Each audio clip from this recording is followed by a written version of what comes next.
Hi, it's Jaguar Prince, the Ancestors Advocate, and welcome to the Ancestor Veneration video series. This is I'd say first, but actually second video in the series. The first one was me on the hill, just giving a little introduction to Ancestor Veneration, and also letting people know the importance of it.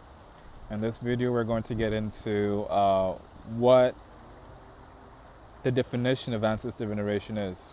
Okay? Just to start there, starting with the basics.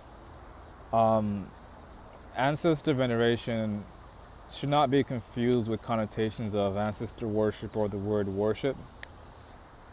Um, and to be fair, the textbook definition of veneration and worship are very similar, right?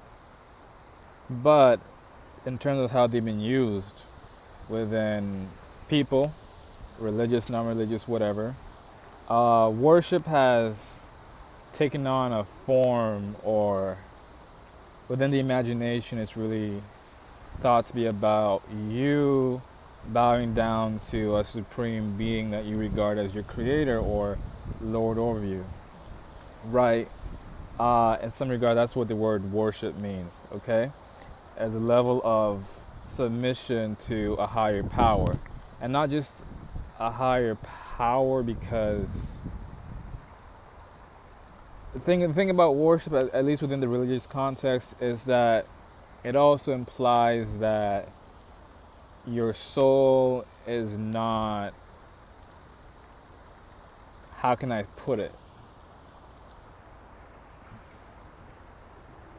Your soul and the essence of who and what you are at your core is subordinate to a higher power, to a higher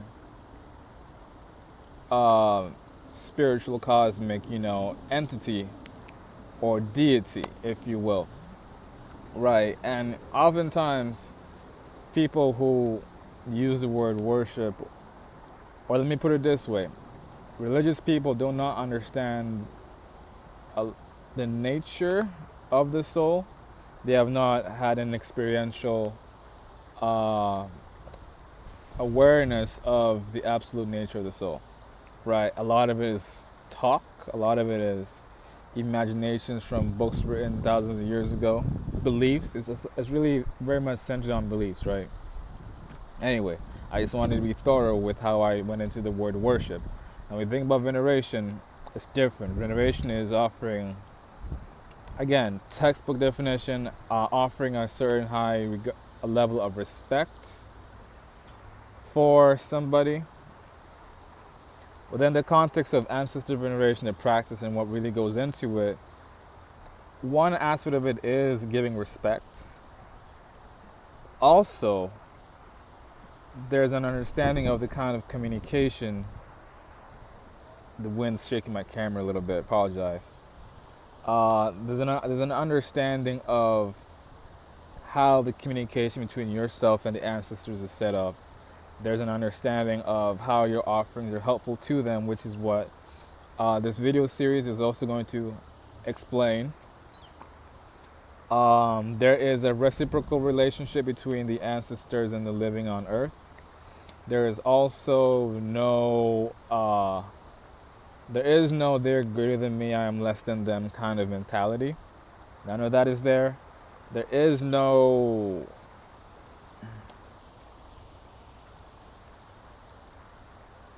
fear-based kind of motivations or underlying, influences that push you to venerate or respect or, work with your ancestors. Because religions have a very fear-based motivation at the core, afraid of eternal damnation, afraid of, being judged for sin, yada, yada, yada, that kind of stuff. Ancestor veneration, think about it as talking to a grandmother that you're close to. There, there's a level of respect because they're older than you. They are in a certain stage of life that you currently are not. Ancestors are outside of the wheel of time, at least as far as the kind of time that governs the earth realm. So they can see past, present, and future. They can see, what things are going to come into your life days, weeks, years from now, and even help you to be prepared for it or guide you through those things. So that's one example of, again, them being at a higher stage and them having a different level of insight, and it's simply working with someone else with respect, and also understanding that human life is not the end of the existence of life. It's just the end of the existence of the physical body, but the spirit body still exists, So your ancestors, those that have transitioned before us, their presence is still, available, and existing within the cosmos, right? And it's at its core, it's understanding that their presence exists. One thing that religion taught us is that, well, depending on which one you belong to, there are some religions that suggest, like the Adventist church, that would say when a person dies, their spirit goes to, the Lord, the consciousness is asleep. And basically they are fully asleep until the end of days when they get risen again. Other Christian beliefs are that they simply go to heaven or they go to purgatory if they have not purified themselves within, the morality aspect of things. And I'll go into this in the second video, which is why ancestor veneration is seen as taboo or evil or demonic. But in this video, I just wanted to make a clear distinction of what worship is, veneration is, and the context that we're looking at ancestor veneration as. We're looking at ancestors as beings, relatives of ours, of our bloodline, or even possibly past lives, who still exist within their own respective dimension, and setting up a means to communicate with them. They also have the ability to see us more because their eye of perception is not limited to what only the physical eye can see. When you have a spiritual eye, you can see a lot more. So they can be aware of you, they can see you more than you can physically or, directly see them, unless, you're in dreams or you're having visions, that kind of stuff. So they tend to be more aware of us in some regards, but at the same time, they can't really communicate with us constructively as much as they could have or as can be if we don't also take the steps to initiate contact, right? If we don't take the steps to, say, hey, let's talk. I want to talk to you, grandma, grandpa, great, so on and so forth. I know you're out there somewhere. I'll still like your guidance. I still like your help. I still like us to keep in touch because there is no reason not to, simply because the body is not there. This is also where we have to think of ourselves, our existence, our communities and whatnot on a more spiritual level than a physical level, right? Ignoring people just because they're disembodied, just because they don't have the physical layer of the body, but they have other subtle bodies within their spirit. That is telling of people who are still, within their mindset, still very much more identified with the body and not with the spirit. If you are identified with your spirit, with your essence of who you are, you will still continue to keep communication, or keep, healthy, constant regard for those that are no longer within the physical body. So yeah, and veneration, like I said, it's basically communication.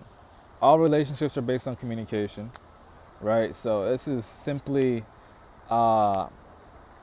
setting up a continuation of communication with people that no longer have a physical body, that are of your family, bloodline, relatives. That's what it is, and not ignoring them just because they no longer have the sheath of the physical body, the physical sheath of the body. Okay, and this go like, and in how I'm explaining it, you can kind of see how it really goes more to how we think and how we perceive ourselves in reality, and having a more mature and insightful and informed view of life and what this thing is. That being said, that is video number 1 about ancestor veneration, to give you an understanding of, again, of what veneration is. It's continuing to communicate, knowing and realizing that physical life is not the end all be all, and not simply ignoring them out of our ignorance for the complete, or our ignorance of other dimensions of life. Because being here in the physical body for so long, we only are aware of this. This is a rock I painted, by the way. We're only aware of this physical, gross aspect of reality or creation, whatever you want to call it, but there are other dimensions and other levels. Yeah, so that being said, thanks for watching, and check out video number 2 where I go into why ancestor veneration is seen as taboo, evil, or demonic. Peace.